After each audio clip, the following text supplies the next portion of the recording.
Right, we're live now.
Well, welcome to the Reposs Isthmian preview show.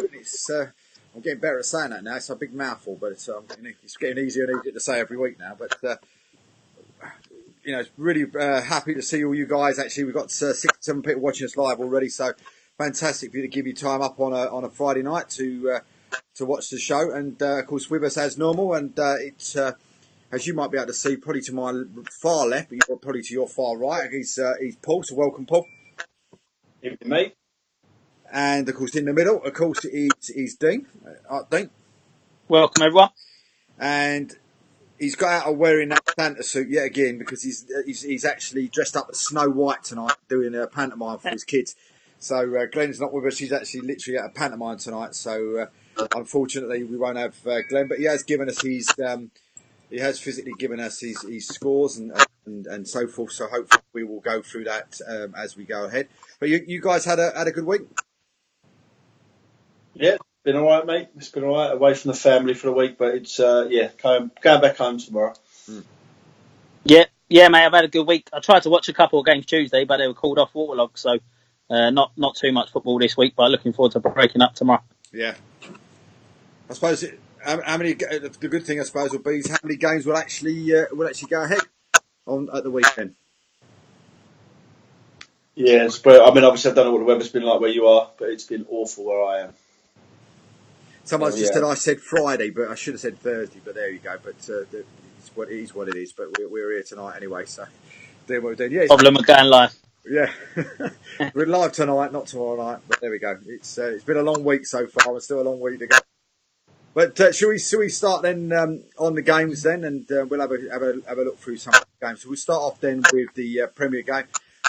Worthing against Bognor, but I suppose one of the things before we go to them is just the the form that Haringey Borough in is just unbelievable, isn't it? 9 out. Yeah, I think what's that? 9 wins on the bounce day. Yeah, 9. It's just incredible. Yeah, top of the league now. So fair play. We spoke about them sort of after they played AFC Wimbledon in the FA Cup and sort of how they'd react to it. And fair play. They brought in Gabriel from St Albans, and he scored a couple during the week, didn't he? Yeah. And yeah, fair play. 9 wins on the trot at any level is good going. You can't knock that at all, Paul, can you, mate? It's a lovely habit to have, isn't it? A lovely win to have. So fair play, and they could really nail that down over the Christmas period with a few games. And good luck to them. It'd be lovely to see them jump into the Conference South. It is, and of course, Lewis had the chance to go back top yesterday, and they lost 3-2 away to Mersham. Yeah, great win for Mersham. Yeah. Yeah, I think the side that was one of our games is Worthing there. You know, if they've got games in hand, if they win their games in hand, it takes them top, doesn't it? So it's tough. Once you're up there, it's you want to keep yourself there. Big period coming up with Christmas games, and as you said, David, realistically, it's whether they're actually on over Christmas or not. And if people are wondering what I'm doing, I'm looking away from the camera. I'm actually trying to spread the word that we're actually live, so that's what I'm doing on the left-hand side. I'm not doing anything else. But so Worthing Bognor, I mean, it's going to be a good game. One that Glenn picked, of course. And, I mean, on paper, it looks like it's going to be a tough old game. Yeah, both sides lost at the weekend, didn't they? Bognor lost 4-1 to Kingstonian, and Worthing lost 2-0 to Haringey. Last Saturday before Christmas, I'm sure there'll still be a decent crowd at Worthing. I fancy Worthing to beat Bognor. I see this week the Bognor player signed for a Scottish team. When it was at Hibs, one of the Bognor players signed Right, professional for Hibs. yeah. So yeah, that's great for him and good for the club. Shows they're sort of pushing players on. But yeah, I fancy Worthing this weekend. Yeah, again, form would say that Bognor have dropped off of late, but normally a decent side. Yeah, it'll be a close one. I don't think there'll be loads and loads of goals in it. Yeah, I think it's just one of those things. You've just got to sort of. They seem to be a team that one day they'll be shooting up the table and have a few good wins, and then all of a sudden they it just seems to fall away again. Yeah, I mean they've been like that over the last few years, haven't they? Up and down and doing well. They seem to be that type of club. But they get a good following, nice grounds, nice place to go. Long way to go, but nice place to go. So yeah, it'll be interesting. Nice local derby. Would it be one of those games that you'd like to go and see yourself? If it was a game that was close to you, would it be one that you'd look at? Cool, yeah, I wouldn't mind going to see that one. Yeah, I said last year when I went with Wingate to Worthing, it was one of my favourite grounds, like going to new ground to go to and all that sort of stuff. So yeah, definitely, and like friendly people there and good crowd. So you go and watch a non-league game, and there's plenty of people there, so it always adds to the sort of atmosphere and stuff, doesn't it? Yeah. Yeah, Christmas coming up as well. Everybody will be in a buoyant mood, won't they? So yeah, it would have been a decent game to go and watch. I think I'm with Dean. I think I would probably edge with a Worthing win.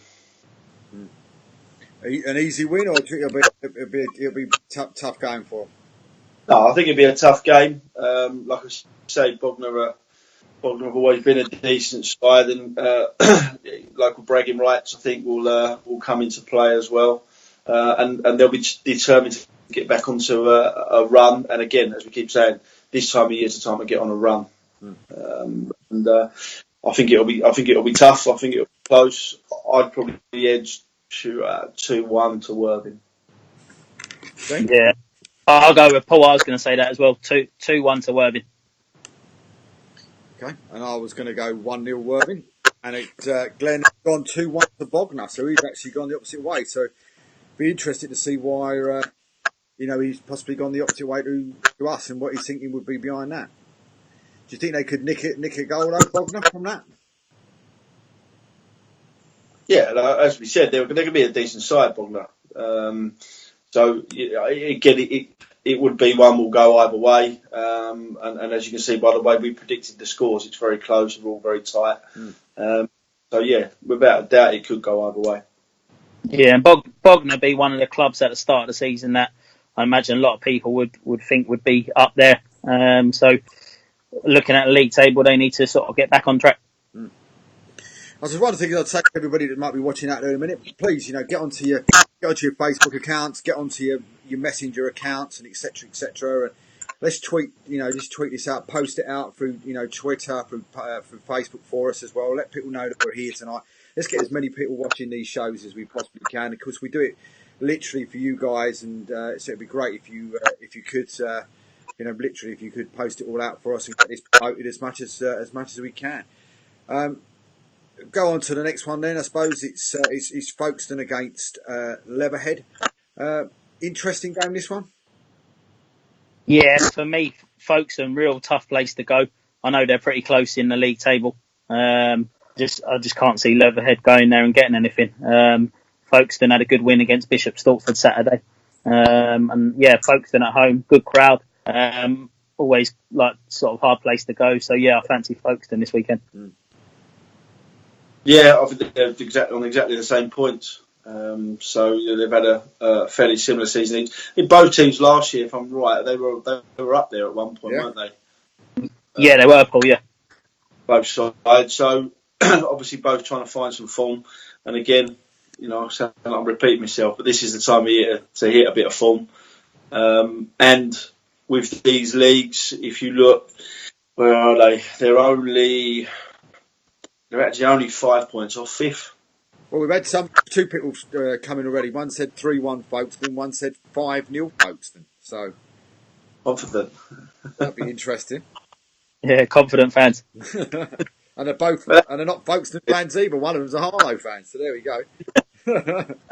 We went to Folkestone last year with Wingate and got stuffed 5-0, I think it was. So yeah, I've been on the end of one of them ones. But I mean, it's good again. Folkestone. Again, last year had a really good run of it, didn't they? Right up there last year, and if memory serves me right, they're right in there again this year as well. Even with that chance of getting into the playoffs. Yeah, and obviously the manager's been there for years, hasn't he? So yeah, they got Yusuf up front, who's a good striker. I see he scored at the weekend, and he scored quite a lot of goals last season. So obviously, if they get him firing and continuing to score, they're going to win plenty of games. Well, someone just come in and said, Leatherhead are like a box of chocolates. You never know what you're going to get. Yeah, you feel from a bit. It's the new manager went in, didn't he? I don't know how many players Sammy took with him, but you're kind of having to start all over again. So yeah, I suppose it keeps it exciting, doesn't it? It certainly does. It's going to be, it's going to be. I think it'll be another tight one. Leatherhead seem to win games you don't expect them to win, and in games that you expect them to win, they seem to lose. Yeah, and they signed Leatherhead signed the boy from Hamwell who's doing well. I think he scored at the weekend as well. So yeah, fair play. They're looking sort of a players' league below as well. So George Pope's just come in and said, not sure where Ter Hoist is back at Folkestone. He's a magician. Ever seen Ter Hoist? No. I've seen him come up a few times, and goal scorers, in previous seasons. I must admit, but I say Leatherhead. It must have been difficult for him losing the manager, losing the assistant manager, losing half the players as well. It must have been an incredibly difficult situation for them then to actually, put it all back together again and then have another run at it. Yes, obviously they'll have to start again. I know from when I went in at Northwood, I think we had one player from last season. So yeah, you got to bring in your whole new team. Then it takes a little while for everyone to settle and get used to what you want to do. So yeah, it might be Leatherhead are stronger next season with like sort of if the manager stays and they've settled down again. Well, Jake Murphy's just said, I'm assuming he means Folkestone. It's just disappeared off the thing, but he said he should have been 5-0 up at half time. So that was interest against Harlow, but I don't think so. They're a good side, aren't they? Yeah, I think if you look at the league table, you automatically go, they're not having a great season. But when you look a little bit closer, 5 points off the playoffs, and very quickly they could be climbing the league. But that's true for both sides. I think this goes back to what we were saying in the early shows, Dean and Glenn, about having a bit of patience, giving the manager the right time to build the football club. Last year they were successful. Unfortunately, that means people start looking at your manager and your players. So let's hope that their people there are patient with him, and he's got time to build the club. It seems like a good club. Seems like a good club that do well. So let's hope he gets the time to build it, and never know. After Christmas, they could be right in there in the pack. And of course, going up against probably the most experienced manager in the Bostik League as well. Yeah, he's been there a long time, hasn't he? Over 25 years, is it? I think? Yeah. I think he's that goes to prove again, like we said. There is life still in football. Fortunately, some people try to do it the right way. People are too quick to pull the trigger now on managers, and you have to. It's very easy to support and help through the good times. That's easy. We can all do that. It's when the bad times come. I'm sure Dean will back me up on this. That's when you actually need the support. Yeah. That's when backing and the help and the knowledge that they've got your back, and you're going to be allowed to turn things around. Absolutely. They do. So well done to them. Yeah. So what we got on this one? 5-0 Folkestone. I'm going to give that a go. I'm going to go with a supporter there and give it a 5-0 Folkestone. Oh, good. Dean? I'm going to give it 3-1 Folkestone. I'm going to go for a tight game, 2-1, and Glenn went 3-2 to Folkestone. One on paper, maybe a few weeks back, you looked at and said, well, this game is going to be a decent game of football, and all of a sudden they've gone through really sort of a bad spell. But in the Bostik North, Canvey versus Bowers and Pitsea. Big local derby, that one, mate. It'll be feisty. It won't matter where people are in the division. It'll be feisty, local bragging rights again. It'd be a great game to go and watch. Yeah, Canvey lost at the weekend as well, didn't they, to Whittam? Yeah. I think we all predicted Canvey win last week. All of you did. So, except for me, I actually went for a Whittam win. So I was. Oh, did you? Yeah, fair play, mate. So you got that one right. But yeah, Bowers are flying, didn't they? Won again. Yeah. Got the top scorer in the league. So yeah, you'd fancy Bowers, I suppose. And they seem to have a really strong side as well, don't they? As well, they're now Bowers as well. And do you see that? If anybody finishes above Bowers, now that they will win the Bostik North.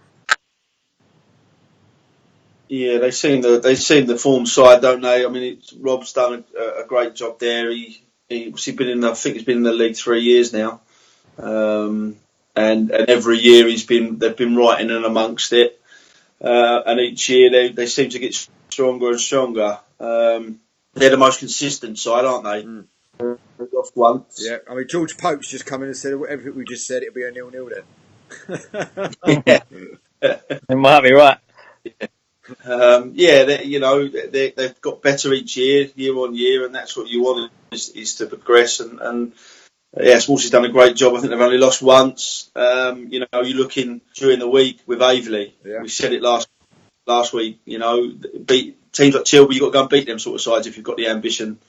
And then Paul, then again on Monday night, 2-0 down, and literally Aveley, extremely poor. Me, on Monday, it was just all of a sudden, got to the last couple of minutes of the game. They got one back. They got one almost immediately from the kick-off again, and from that kick-off, one flashed across the goal line. And then that could have won it 3-2 Aveley, but it was one of those things where, as you say, not in the greatest of form Aveley at the moment, but Bowers are absolutely flying. But at that point, even though it's a home point, that point could be important at the end of the season, can't it? Every point adds up, doesn't it? Yeah. Yeah, absolutely. I mean, they're flying. They're Bowers, but they're only 2 points in front. And I think alluding to what I've just said a minute ago, your team doesn't matter who you are. You're not going to play well all season long. You're going to have them tough times, and you're looking for a bit of character. And I think you have to spin the positive on it. You were 2-0 down. 2-0 down, you come back to 2-2, take the positives, move into the next game, and just keep trying to churn out as many points as you can. And I think Dino's hit the nail on the head. Those points will be the important ones at the end of the season. I mean, one of the things for me with it, I suppose, is with the Bowers situation, with what happened with him last year, leading for quite considerable time, dropped into the playoff sort of area, and then it was, and it wasn't successful. If they lose a couple of games, 2 or 3 games, all of a sudden and then they fall off that top spot, does that sort of, because it's the majority of the same sort of side as well, does that go into your memory? Does that go into your thoughts of, here we go again, could this be happening again for us? Paul nailed it last week or the week before when he said it's easier to chase. And last year, like you say, they were the top, and for whatever reason, they just faded away. And yeah, are they better to come sort of from second or third and chase because they're top at the moment? Like you say, if they've got a lot of the similar players from last year, but then they might be better off for that experience last year. They sort of been there, done it, and hopefully they'll come back stronger this year. Yeah. I mean, you look at Malden as an example. Malden have done it time after time after time where they've flown out of the traps, flying at the top of the league. I think the year when Terry was there, there was something like 17 points clear at one point. So yeah, look, of course you can play on your mind, but ultimately it's living and learning from your experiences, and they've had a couple of years of this now. You'd like to think, or I'd like to think that Rob will have used experience, and at the moment they look like they are. They look like they're using the experience from previous years, and fair play to them and good luck to them. I'd like to see them. I'd like to see them go up. I think they deserve it. They've been the most consistent side over the last 3 years. But do you think the 3G pitch for them will make a difference for them as well? Because like maybe we have previous years, yeah, right, okay, this is what's got, they've struggled. what I mean by that, with the weather, they got a lot of games called off, so they were trying to play catch up as well. Would that then make life a little bit easier for them if them trying to catch up isn't going to be as big a catch up as it has been in previous years, because majority of their home games that have been played anyway? Could that make a bit of a difference? They haven't got as many games in a short period of time at the back end of the season. Yeah, I think consistency is key, isn't it? You know you're going to play week in, week out. It's very, very, very important, and you'd expect it generates a little bit of money as well to help. But yeah, I think again, I don't know what you think, Dino. I've never managed a club of 3G, but I imagine that is a massive help. Yeah, I'm with you, Paul, on this. I think it's a massive advantage. But like I say, whilst they're playing well and picking up points, I imagine that Rob wants them to keep playing. So yeah, I think that'll be a huge advantage whilst they're playing well. Like you said, Aveley have just dipped the last couple of games. If Bowers can win a couple of games at home over Christmas or in the start of January, and then some teams might be called off and suddenly they're 9 points clear or whatever. I'd always rather be top and let everyone chase me, to be honest. Yeah, games now are pointless, aren't they? For me, I think Yeah. rather take the points. You'd rather take the points and let that's the good side of being chased, is when you're 3 or 4 games in front, you've got 9 points, 12 points clear. Then they've got a job to do. But when you're playing each week, yeah, I think it has an advantage. Obviously, I'm assuming it'd have the disadvantage on the side of if you can get a losing habit and you're constantly playing. Sometimes you need a breather to come away and re-look at it. But look, I understand your point of view, David, of 3Gs. I do, and we muck around and take the mickey out of one another. But you have to look here, and you have to believe that it's an advantage. That the league don't lie. And yes, you've got some people like Harlow that have struggled, but there's the circumstance behind that. If you actually know what the circumstance behind that is, you understand why they're struggling.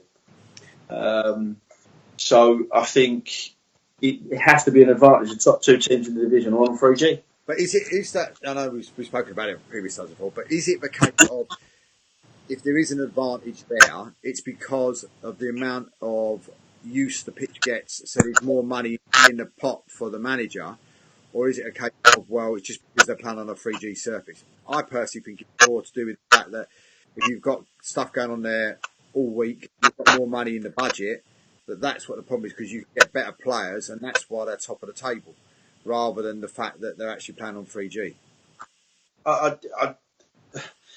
I'd say first and foremost, Bowers have got to pay that money off. That's going to be their first priority, is to pay the 3G pitch off. So I'd imagine, and I may be wrong, I'd imagine that there is not a huge amount of profit out of it at the moment for them. I'd imagine that's going back to paying back those pitches. I just think that you're consistently playing.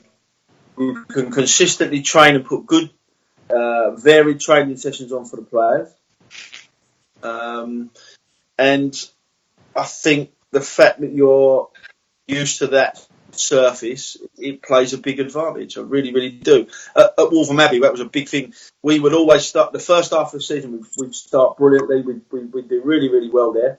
And we'd be in and around that top part where you're chasing a playoff place. And if you look at them last year with Joins in charge, fantastic first half of the season, because the pitch was getting games called off over this Christmas period. We went one time, Dave. We went 3 months without a game. Yeah. So all of a sudden, any form, any consistency, it goes out the window. It completely goes out the window. So I think with the 3G, you're going to play week in, week out. And if you miss one game, you're going to be playing the next game. So I just think it has lots and lots of advantages. And you've got the advantage of, there's less games this year as well in most of the leagues. And obviously you can always keep the players ticking over when you own an Astro and stuff, can't you? Yeah. Like with games and things like that. So, again, listen, they've done well when they didn't have an Astro. But if you look at it in general, most of the teams with an Astro are doing well. Yep, absolutely. So what are we going for on this one then? 2-1 Bowers. Dane? 2-0 Bowers for me. and I'm going to go 3-0 Bowers. And Glenn has gone 2-2. Do you think the guys done at Canvey, that Mark going in there as well, it's a different style of play possibly as well? That's why they're not necessarily picking up the points that you'd expect them to? Yeah, I think, again, we said it before, manager goes in, wants to put his things in place, things will have to change, players will have to adjust. Danny Hill was there for a while, wasn't he, in charge? Took over from Batch. Was it John Batch that he took over from in the side? I don't remember who he took over from now. But, there'll be different ideas and different things in place. Did they make a huge amount of signings when he took over? No. Bit of a hangover from the playoff final, maybe as well. And also losing somebody like George as well. He's scoring goals. A player that he's going to go into plenty of goals during the season. George Sykes and losing him as well. I think he's at Tilbury now, so that must be a bit of a loss as well. Yeah, he scored Saturday, didn't he, against Aveley? Mm. Yeah. His dad's just reminded me that because he just come up on a message. He's a good player. He's a decent footballer, to be fair to him, George. So it has an effect. But a club with the stature of a Canvey Island shouldn't have a massive problem attracting someone else like that. You look back in history; they've always had that. They've always had that forward that bangs in goals. Jason was there a long time. Jason Allett was there a long time with Canvey. So it must be tough for them at the moment because they've gone from being the biggest club on the island to, they've been left behind, really, haven't they, by Concord? And I'm sure that absolutely grinds on people there. They shouldn't have an issue, but look, it's hard to put your finger on it. But again, you go back to what we always say: give the manager time, give him the opportunity to put his ideas across properly, and hopefully they'll pick up and go, start pushing up the league again. Well, our next game then is Justin's Barking against Brentwood, and Brentwood have been flying of late. They've been picking up some impressive results as well. Great 6-0 win away on Saturday, wasn't it? Milden Hall were struggling a little bit this year, and I see the chairman left this week as well. Yeah. So obviously there's sort of a few problems maybe going on behind the scenes. But yeah, you go away at this level and win 6-0. That's a great win. Well, James Sykes just said Canvey have lost 5 good players, including Pitty to Aveley. So that's maybe one of the reasons as well. But yeah, Brentwood again, one of those teams that going for a run of some really good results, and all of a sudden they'll hit a brick wall and start falling away again. Yeah, I expected Brentwood to do well this year. I think I said that last week. I think they made some good signings. They had their hangover last year, didn't they? Struggled as they come down from the Bostik Prep. I think they look like they put some money into the pitch over there. So, you look at some of the pictures that come up. The pitch looks half decent. So I expected them to do well. I did expect them to do well, and they're starting to pick up now. Yeah. Barking always tough team to beat though. If you look at their games, they're always tight. If you look at their goal difference, it's always tight as well. I think they've scored 20, conceded 22. So yeah, all their games are normally pretty tight as well. Yeah. I mean, but for me, we've Justin. I mean, Justin, one of the better managers in the league as well. Very experienced. He was at Aveley for a period of time, and of course now at Barking. So, he won't take no sticking off if in a game or anything like that as well. So it's going to be a real humdinger. I think Barking. It's going to be. I think they've just had to spend a bit of money on getting floodlights sorted for him as well. So I think he's. He'll get them running at one stage. I think if they get on a good run, Barking under Justin, they'll go close to those playoffs. Yes, it's tough for a club where they are and whatnot. Financially, they don't look like there's a massive amount of money, and Justin works well in those situations. To be fair, very similar to Aveley, isn't it, in terms of the way it used to be at Millfield. Yeah. It wasn't the nicest place in the world to go, and the pitch was never particularly great. I went over there early on to their ground because they've got who plays out there? Westfield, is it? Someone like that plays out of there as well in the Essex Senior League. The pitch looked okay, but it wasn't amazing. So I can imagine. Is it West Essex? Is it? West Essex, that's the one. West Essex. Yeah. Yes. So again, I think with Barking, who knows what you're going to get? Someone said it earlier with the other lot. Leatherhead, you just don't know what you're going to get. He's got a couple of my old boys over there, Daniel Chima and Darrell Russell. So yeah, it's a close one. I think Brentwood will carry on with their run. Mm-hmm. Dean? Yeah, I mean, I speak to Justin at Barking. Good manager, and he knows his football and he does his own work before games and all that sort of stuff. So yeah, he prepares his team well. Like you say, Brentwood are flying at the moment. Maybe they'll edge it 2-1 Brentwood for me. Mm-hmm. That's exactly what I've just written down for myself. 2-1 Brentwood. Paul? I'm going to go 3-1 Brentwood. Sorry, Justin, because Glenn's gone 2-1 Brentwood as well. So full house on the on Brentwood. I suppose if we move on to Hayes and Yedding versus Bedford Sports. I mean, what do we think on this one? I mean, Hayes and Yedding, again, we always say that anybody that finishes above Hayes and Yedding will win the league, but will they do it again? Yeah, Bedford Sports are flying at the moment. They've obviously at the start of the season they were bottom, I think, at one point or second from bottom. They've gone on a great run, and they had another good win Saturday. Like you say, Hayes and Yedding expected to win the league this year. So yeah, it should be a good game to go and watch. Yeah, I think. I mean, I've not seen either side, but Hayes really do look. You look at their results, and they're not just beating people; they're brushing people to one side, aren't they? Did you play against them at all, Dean, when you was at Norfolk? Yeah, Hayes, not Bedford Sports, Hayes and Yedding. We was in it for 60 minutes, then had a player sent off, and we collapsed. To be fair, but they had some good experienced players who know how to deal with a ref, and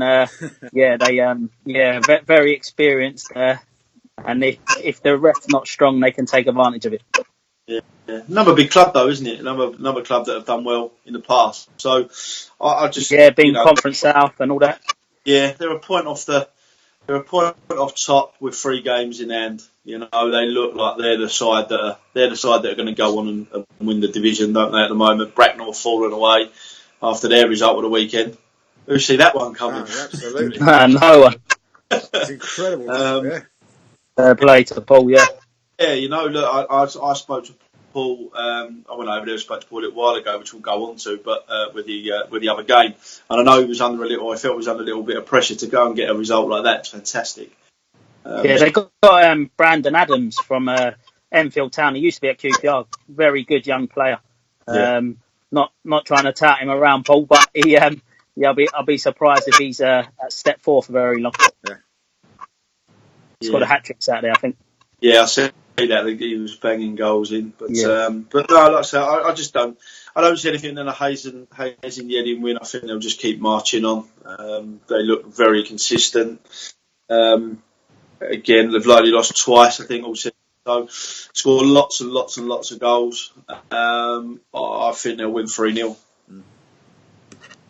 Yeah, Hayes and Yedding 3-1 for me, and Lee Barney hat-trick. Hey. Back gaining them extra points. Yeah, need them. After Bracknell last week. Yeah, so I reckon it's going to be a 4-1 Hayes and Yedding win. I just can't, as you said, guys, I can't see anything else but a Hayes and Yedding win. A team that seems to pop up quite regularly on this show, Haywards Heath against Horsham.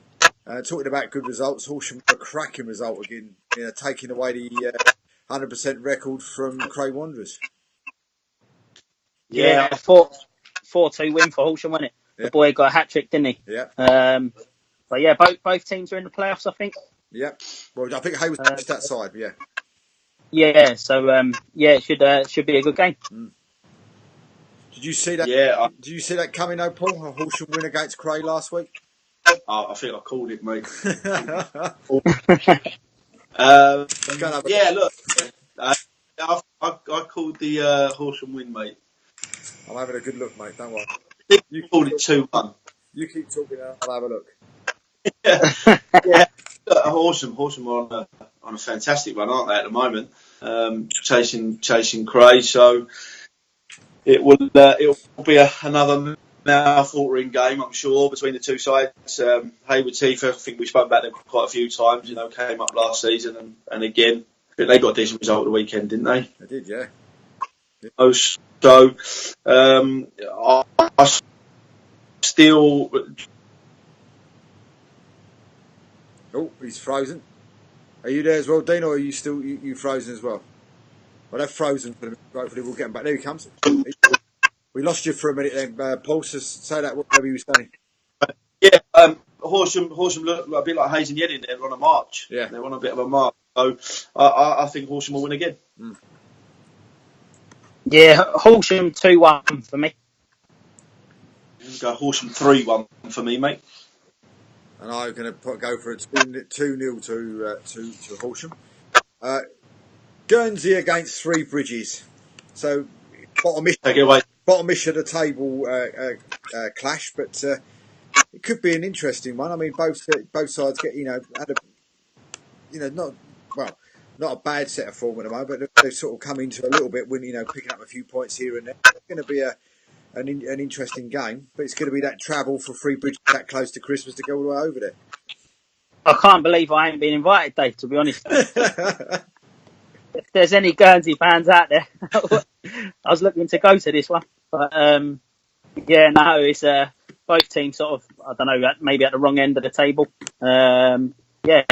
Great little Christmas trip for Three Bridges. So, enjoy it. Have a bit of banter on the plane and try and come home with the 3 points. Well, if some of them are off work, it might be, might stay out there a little bit longer. Christmas do out there. Yeah. You know that your missus has got you tickets to Guernsey, don't you, for Christmas? I hope so. I've asked Santa, so we'll see. Well, someone's just said on here, I wonder what airport they're flying out of. Hopefully it's not Gatwick. Yeah, with the drones. Yeah. Yeah, so, no, look, again, another tight one. There's only a point between them in the league, looking at it. At Guernsey, I think it will be a Guernsey win. I'm going to go 2-1 Guernsey. 2-1 Guernsey? 2-0 Guernsey for me. And I think I'm going to go for a score draw. I'll go for 1-1 in that game. I suppose the game that we've picked for the Andy Wilkins Media Game of the Week is Ware against Cheshunt. Maybe, looking again on paper, maybe at the beginning of the season or early doors of the season, you would have looked at it and gone, why are you picking that one as Game of the Week? Cheshunt will be up there and Ware will be right down the bottom. But just recently, Ware have been picking up some fantastic results. And when I look, I think they're right up there just underneath the playoff places and going great guns. Is that another team on Astro, Paul? It is. Yeah, I think you might well be right there, mate. I've just got used. Yeah, look, I think as I briefly spoke about earlier, Ware's a former club of mine. I used to went over and run the youth team over there when Glenn Alzapedi was there. Got lots of lovely people that are over there. They've got a lot of new people now. I went over and spoke to Paul, and he was under a little bit of pressure to get a certain amount of points by Christmas. He believed that they would do so. I think maybe some people would have questioned whether he would have got to whatever the points total was. But if he's not at his points total now, then there's something wrong. What a great job he's done over there with John Frendo and Mickey Bardell. To be sitting 8th coming from where they were at, I think he's done a great job. So I'm really, really pleased for him. He's a lovely fella and he works ever so hard for him. Well, just as James Sykes has just said, great homecoming for Craig as well. Oh, I'm sure he'll be greeted with open arms. They're very pleased with him over there. He'll be there longer than he was, I think, 90 minutes. Yeah. I'll let you take that. Nah. Yeah. Are you joking, Craig? Backpedaling now. Look, at the end of the day, it's football. Would we all have gone and done that? I don't know. It's a difficult one. I don't know what you're like, Dino, but I've been in jobs and and been asked to apply for others, and clubs have run me, and I've always believed that you have to stay loyal. Maybe I'm stupid, eh?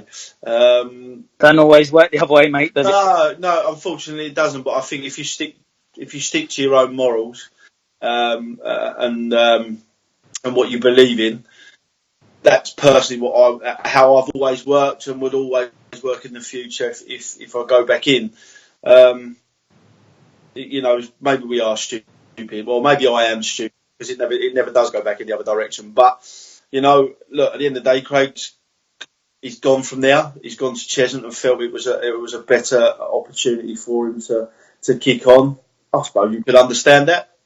No, you could understand that the pitch was better at the time, the facility and everything, and the setup at Cheshunt was a more attractive proposition. Where now you look at Ware, I think it's a very attractive place to go and play your football and manage your football, with a 3G pitch and everything like that. So, look, they have to just get on with it and move on. It is what it is. It's done. It's dusted. It'll be a feisty game. It'll be a good game.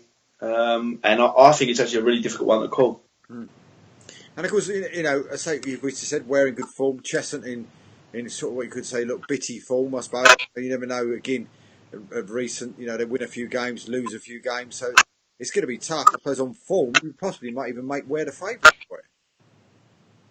Yeah, again, look at last week. They've just beat Bracknell 7-2.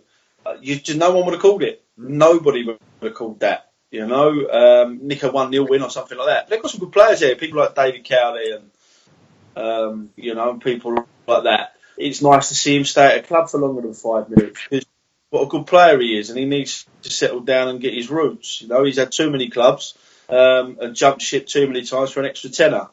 So well done to him for staying there, and they've got some good players. So why not? Why shouldn't Ware go on and again have a good Christmas period and get themselves in the playoffs? Be lovely to see it. Yeah, I mean, Paul at Ware, he's had like 5 or 6 boys that have been very loyal to him over the years. The Rose brothers and a few like Fraser John was with me and Ben Hart was with me. So yeah, they've stayed loyal to Paul and Paul's kept them and he's added some quality. And like I said, Brandon Adams, he's got to be one of the best players at step 4, to be honest. Yeah. Well, they're 6 points off the playoffs. It's doable. They beat Cheshunt Saturday. They dragged them 3 points closer. And put some of the boys up there that were thinking that they were going to walk away with it. The top 5, I think everybody believed they were going to start pulling away from everybody, and it's tightened right up. So, no, look, lovely people at Ware from my time, and I'd love to see them go on and really kick on because they've lost their identity, I think, a little bit over the last few years. I think since Glenn Hauser-Peedy left quite a long time ago now, they've never really found their identity. I think with the 3G going down, may well have given them that identity back. Yeah, it's tight. If you look from 7th to 14th, there's 4 points in it. So, couple of wins, you're back right up there. Couple of defeats, and you're looking like you're near the bottom. So it can change very quickly. The bits and bobs league looking like a good league, isn't it, Dave? Yeah, absolutely.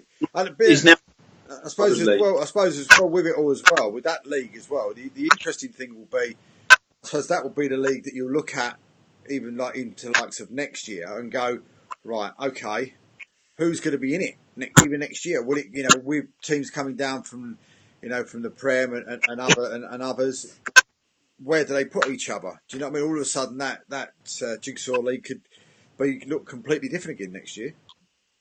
Yeah, and the sort of so-called teams at the start of the season, most of them are up there, apart from Hartford, who are sort of near the bottom. Hayes and Yedding are up there. Waltham Abbey, obviously, with like the Thurrock team from last year. Bracknell, Cheshunt, sort of people would say the bigger spenders in that league are all up there. So, be interesting to see sort of what happens the next few weeks. Yeah, little comment for Waltham Abbey, by the way. What a fantastic result for Billy and Mike Spence last week. Yeah, absolutely. Yeah, great win. Really, really pleased for them. Fantastic to go and beat them, and not just beat them, but score 3 goals against them. Great result. That's a great result. Well, what are we going for on this one? 2-2 for me. I'm going to go 3-2 to Ware. I think it'll be a high-scoring goal. game rather. Well, I've gone. I may even venture over there actually. Fancy it, Dino. I might even venture over there. Well, I've gone 2-2. Hey, I might be up for it. Or I might go and watch Becky. Becky's Jason Beck, one of my old players. He's just taken over at Hatfield Town. They got Coddy caught in a sort of relegation battle, so I might be going over there. And Chesson, he's gone. Glenn's gone 3-1 Chesson. Jake from Harlow Pants TV, he's gone 3-3. The Foghorn. Yeah, that's the Foghorn. It is. Legend. Jakey the legend. So let's have a look then. I mean, some of the other games that are going on over the weekend. Game going on tomorrow night. Whittam against Coggeshall. I mean, how do you see that one? I'm going to go for a Whittam win because I think we upset a few last week, mate. Apart from you, Dave. The secretary was on the Twitter straight away, wasn't he? He was straight on there. Yeah. Fair play, they won, though. They did it. Yeah. They did. You know, again, you've said it a few times. 3 weeks ago, would you have even contemplated Whittam getting anything?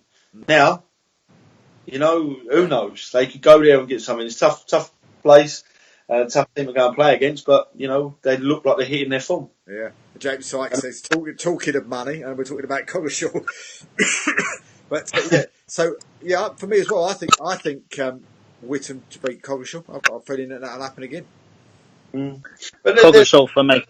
I think it's another one of them, Dave, isn't it? That they've stuck with their manager. They could quite easily have got rid. They could have got rid. It was going poorly for him. And they've stuck with him. He's stuck with them. And I think I saw a tweet in the week. You know, people are pleased for him and just stick with people. Give him the chance to turn it around. It was hard for him to go in there. Taking over from Adam, who I thought done a magnificent job with them. That's why he got the Stortford job, because of such a good job that he'd done there.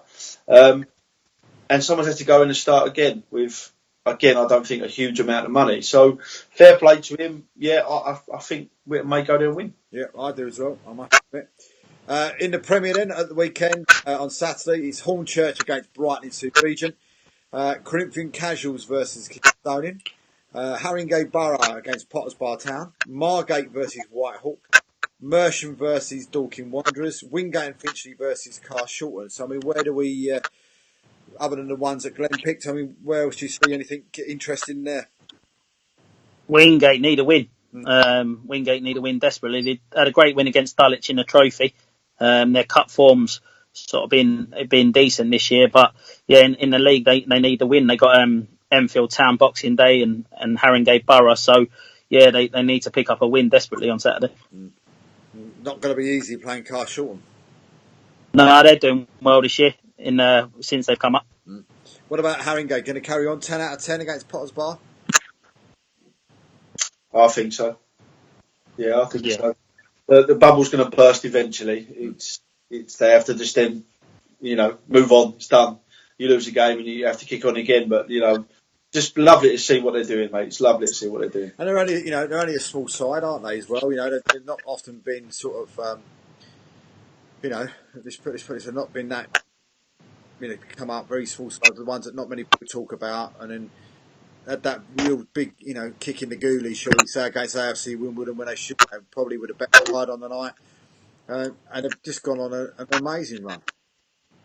Yeah, I think you have to. Yeah, I'm pleased. Coaching staff, don't you? You know, the players at that club. You know, it could have gone completely the other way, but you know, applaud the management there. You know, brilliant job. Yeah, absolutely. And the chairman's probably one of the best chairmen in the league as well. There in Ashton, well, absolute dynamite guy. Yeah, nice fella. Well, let's have a look in the North Division. Not many in the North Division this weekend, other than the ones we've spoken about. Felixstowe Walton versus Dereham, and Great Wakering against Basildon. Yeah, Basildon appointed Neil this week, didn't they? I know Neil well. His son used to play for my district side, so yeah, I hope he's been on the phone this week. See if I've got a couple of players for him. Yeah, no, I wish him well at Basildon. And wasn't Neil managing at Enfield FC at one stage? Is that the same? Yeah, that's right. Yeah. And Leyden Orient, yeah. So Great Wakering. I mean, I saw Great Wakering's Monday night or bits and bobs of them, and I was quite impressed with them. And I'm quite surprised where they are in the league. I thought they were really good. Yeah, I think is it Kimball's over there now, isn't he? So he done well at Witham, didn't he? Yeah, absolutely. I think he's a little bit like Marmite. You either love him or hate him. But he's an ex-pro, knows what he's doing, and he's gone in there and he's had to. You got to remember, Dave. Sorry, let me drink over. You got to remember, he's taken over a club that have just the Essex Senior League. Yeah. And they've been very much a yo-yo club, haven't they, over the last 5, 6, 7 years. So it's took him a little bit of time. I'm sure he's brought some bodies in. He's again difficult side. There's lots of difficult teams. They're such hard leagues. Let's have a look at the central then. Ashford Town Middlesex versus Hanwell. Chalfont St Peter versus Marlow. Chipstead versus Tooting and Misham. FC Romania versus Bracknell Town. Hertford Town versus Waltham Abbey. South Park versus Molesley. And Westfield versus Egham. Hertford, Waltham Abbey, wasn't it? Yeah. Yeah, Derby. Yeah, that'd be a good game. I think they both won at the weekend as well, didn't they? I think the Hertford win, I'm sure they didn't they, at the weekend? Nah, they lost to Romania. Oh, right. So where'd you see that one? Would you say Waltham Abbey favourites to win that one then?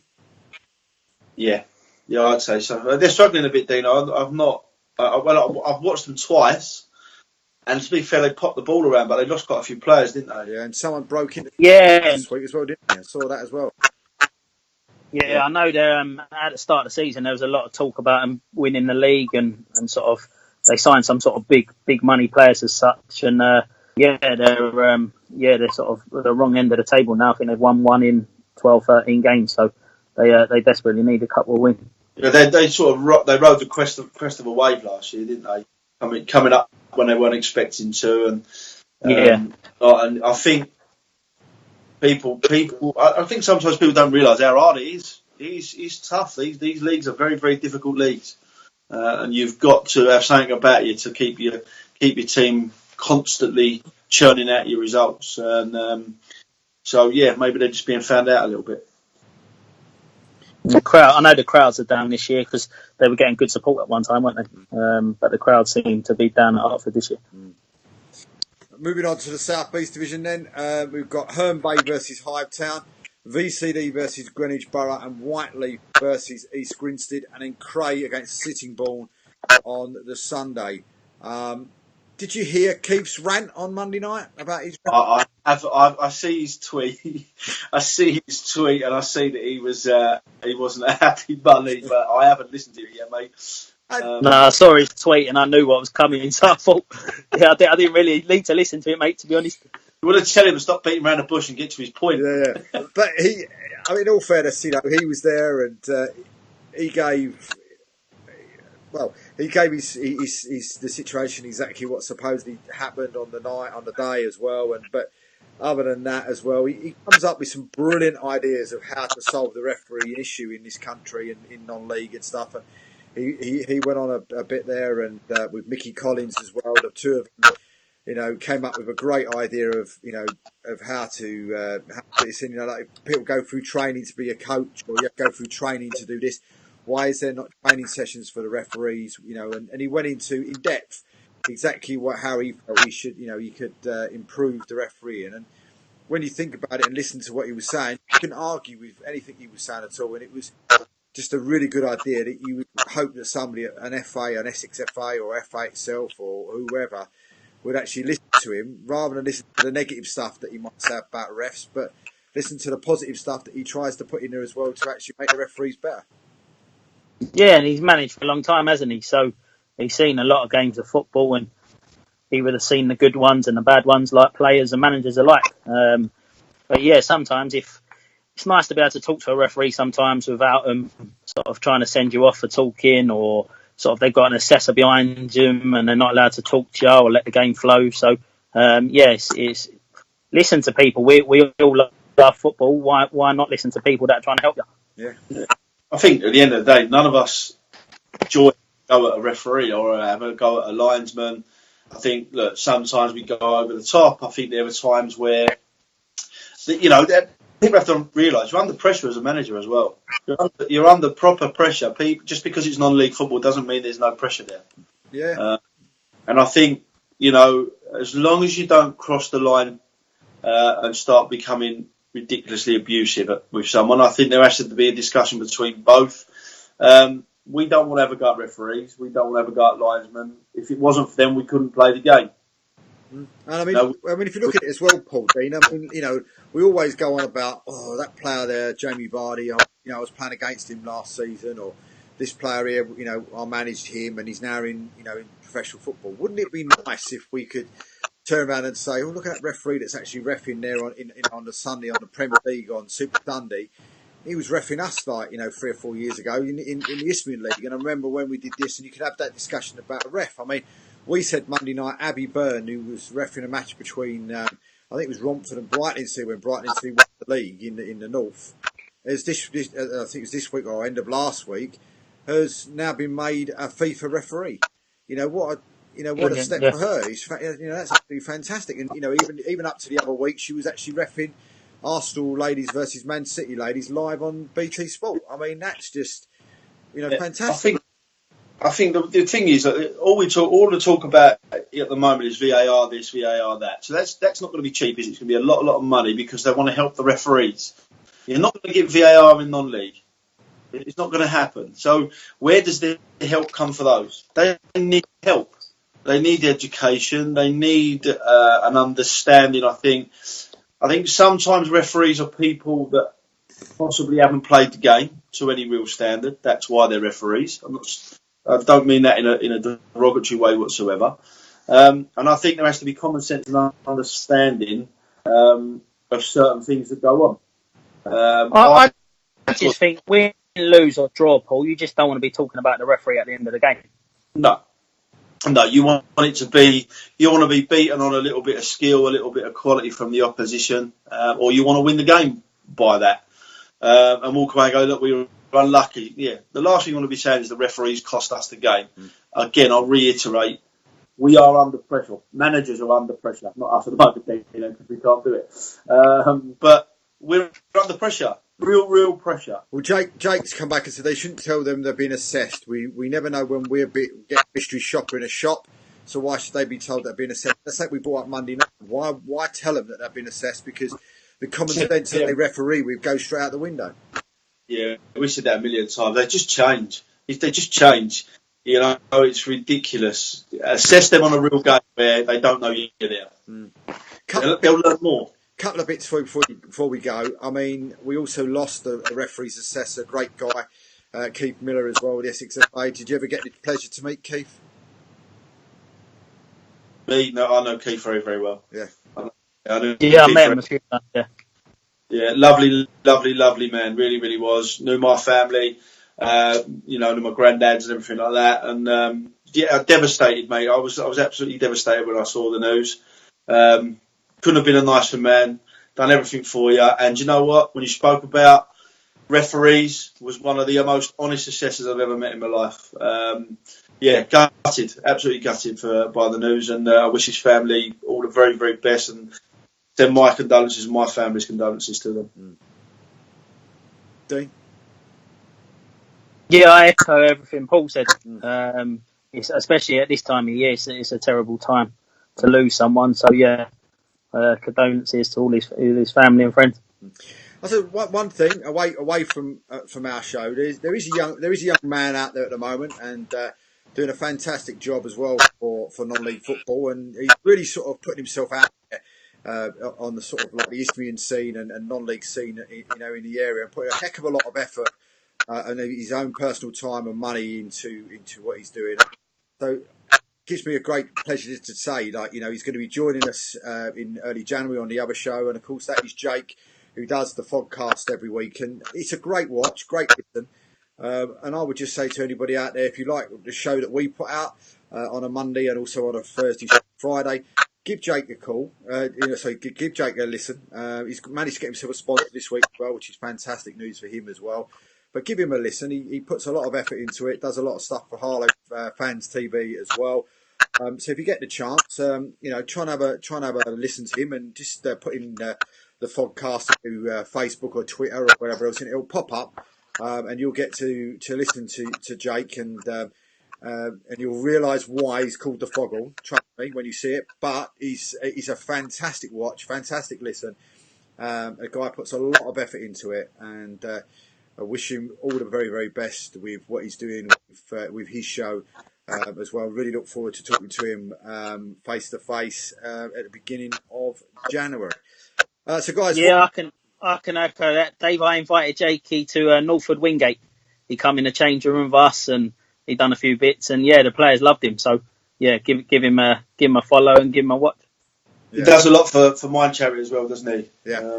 And he's organised the game and everything like that, and it's very much in the news at the moment. So yeah, anyone out there, give him a watch and help him if you can. I think he's desperately trying to get enough money to be able to carry on doing it. So yeah, definitely. I mean, so guys, what are you up to over Christmas? I travel back home tomorrow from where I am. I'm down in Gosport. So I travel back home tomorrow, and that's me done for 3 weeks. Spending my time with a little boy. Be around my dad's for Christmas dinner. Round my uncle's for Boxing Day. Don't know if I remember much of that. And then I fly out to Lanzarote in the new year. Unbelievable, isn't it? You are Tough life, Paul's got, eh? Unbelievable, yeah. There's me working double shift tomorrow. I'm working all the way up until Christmas Eve, then back again day after Boxing Day, and that's it. Ah, well. Dave, what about yourself? Yeah, all family, mate, and kids, and mum and dad, and sort of seeing people maybe you don't see as much during the year, and all that sort of stuff. Still catch a bit of football, stay in the loop, and watch a couple of games over the Christmas period just to get out of the house a little bit as well, a bit of fresh air. But yeah, looking forward to. I break up from school tomorrow, so looking forward to having a couple of weeks off. Lovely. Yeah, sounds good. Listen, guys, it's been fantastic talking to you again tonight. Have a great Christmas, both of you, and of course to Glenn as well. And we'll be back in 2 weeks' time with the show. But until then, everybody have a great Christmas. Don't forget, follow the podcast as well. Spread the word about this show as well. And then the three of us and Glenn will see you again in 2 weeks' time. Good night. Merry Christmas.